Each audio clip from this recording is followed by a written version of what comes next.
আমি সমাহিত কৰোঁ যোগ কৰোঁ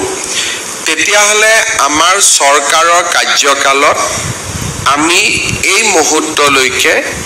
1,20,840টা নিযুক্তি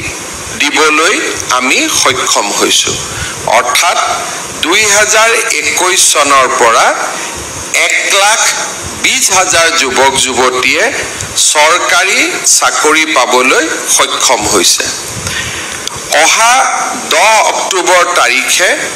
আমি ৰাজ্যত একেলগে আৰু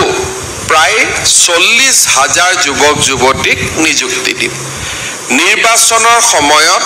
আমি ৰাইজক প্ৰতিশ্ৰুতি দিছিলোঁ যে আমাৰ চৰকাৰ ক্ষমতালৈ আহিলে আমি 1,00,000 যুৱক যুৱতীক স্বচ্ছতাৰে নিযুক্তি দিম কিন্তু সময় আৰু পৰিৱেশৰ লগত খাপ খুৱাই আমি 1,00,000ৰ নিযুক্তিৰ দেওনা পাৰ হৈ গৈ আমি প্ৰায় 1,60,000 নিযুক্তি সম্পন্ন কৰিবলৈ আমি সক্ষম হ'ম এই গোটেইকেইটা নিযুক্তিত আটাইতকৈ উল্লেখযোগ্য দিশটো হৈছে যে আমাৰ চৰকাৰে এতিয়ালৈকে কৰা নিযুক্তিত এটা নিযুক্তিৰ বিৰুদ্ধেও উচ্চ ন্যায়ালয়ত বা আন ন্যায়ালয়ত আবেদন হোৱা নাই আৰু এক প্ৰকাৰ ক'ব গ'লে সম্পূৰ্ণ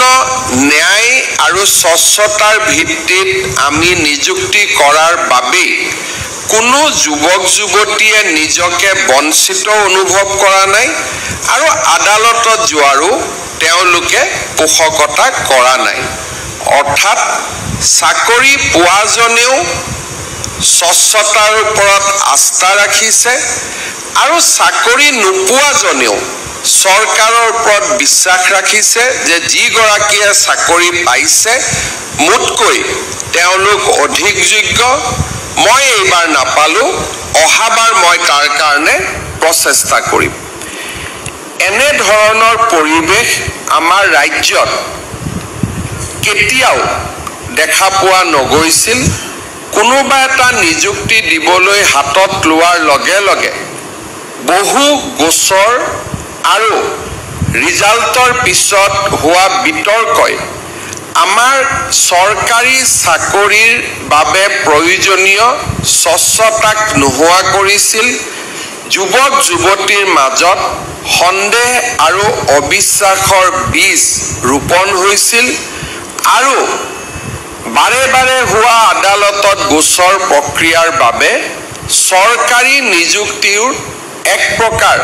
সীমিত সংখ্যকহে সম্ভৱ হৈছিল যিটো ডিভিজন বেঞ্চৰ জাজমেণ্ট আহিছে ই অত্যন্ত বেদনাদায়ক আৰু আমাৰ মনত ই এক প্ৰকাৰ হতাশা সকলোৰে মনত আনি দিছে যিটো সময়ত ৰাজ্য চৰকাৰে মেধাৰ ওপৰত নিযুক্তি দিব আৰু সম্পূৰ্ণ অসমত এটা মেধাৰ পৰিৱেশ সৃষ্টি হৈছে এই মুহূৰ্তত APSCৰ যোৱাকালি যিটো জাজমেণ্ট আহিছে মই গোটেই পঢ়া নাই কিন্তু বাতৰি কাকতত যি ধৰণে প্ৰকাশ পাইছে সেই জাজমেণ্টটোৱে যদি সঁচা হয় ই দুৰ্ভাগ্যজনক আৰু ই আমাৰ মনত বেদনা দিয়ে কষ্ট দিয়ে আমি নিশ্চিতভাৱে উচ্চতম ন্যায়ালয়ত আমি আবেদন কৰিম আৰু আমি চেষ্টা কৰিম শেষ মুহূৰ্তলৈকে যাতে APSCৰ এই দুষ্কাৰ্যৰ লগত জড়িত কোনেও যাতে চাকৰি ঘূৰাই পাব নোৱাৰে প্ৰথমবাৰৰ বাবে আমি BTCৰ বাস্কা জিলাৰ